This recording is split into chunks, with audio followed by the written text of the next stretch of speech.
Chapter 19. And Saul spake to Jonathan his son, and to all his servants, that they should kill David. But Jonathan Saul's son delighted much in David, and Jonathan told David, saying, Saul my father seeketh to kill thee. Now therefore I pray thee, take heed to thyself unto the morning, and abide in a secret place, and hide thyself. And I will go out and stand beside my father in the field where thou art.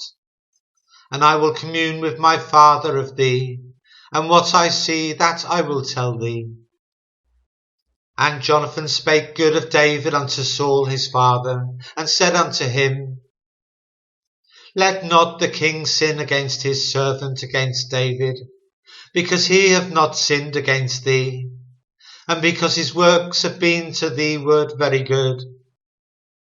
For he did put his life in his hand, and slew the Philistine, and the Lord wrought a great salvation for all Israel. Thou sawest it, and didst rejoice. Wherefore then wilt thou sin against innocent blood, to slay David without a cause? And Saul hearkened unto the voice of Jonathan, and Saul sware, As the Lord liveth, he shall not be slain. And Jonathan called David, and Jonathan showed him all those things. And Jonathan brought David to Saul, and he was in his presence as in times past. And there was war again. And David went out and fought with the Philistines, and slew them with a great slaughter, and they fled from him. And the evil spirit from the Lord was upon Saul, as he sat in his house with his javelin in his hand. And David played with his hand. And Saul sought to smite David even to the wall with the javelin, but he slipped away out of Saul's presence. And he smote the javelin into the wall, and David fled and escaped that night. Saul also sent messengers unto David's house to watch him, and to slay him in the morning. And Michal, David's wife, told him, saying, If thou save not thy life tonight, tomorrow thou shalt be slain. So Michal let David down through a window, and he went and fled and escaped. And Michal took an image and laid it in the bed, and put a pillow of goat's hair for his bolster, and covered it with a cloth. And when Saul sent messengers to David, she said, He is sick. And Saul sent the messengers again to see David, saying, Bring him up to me in the bed, that I may slay him. And when the messengers were come in, behold, there was an image in the bed, with a pillow of goat's hair for his bolster. And Saul said unto Michal, Why hast thou deceived me so, and sent away mine enemy, that he is escaped?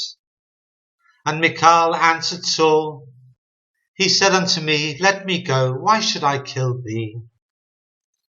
So David fled and escaped, and came to Samuel to Ramah, and told him all that Saul had done to him. And he and Samuel went and dwelt in Naioth. And it was told Saul, saying, Behold, David is at Naioth in Ramah. And Saul sent messengers to take David. And when they saw the company of the prophets prophesying, and Samuel standing as appointed over them, the Spirit of God was upon the messengers of Saul, and they also prophesied. And when it was told Saul, he sent other messengers, and they prophesied likewise. And Saul sent messengers again the third time, and they prophesied also. Then went he also to Ramah, and came to a great well that is in Sechu. And he asked and said, Where are Samuel and David? And one said, Behold, they be at Naioth in Ramah. And he went thither to Naioth in Ramah, and the Spirit of God was upon him also. And he went on and prophesied, until he came to Naioth in Ramah. And he stripped off his clothes also, and prophesied before Samuel in like manner, and lay down naked all that day and all that night. Wherefore they say, Is Saul also among the prophets?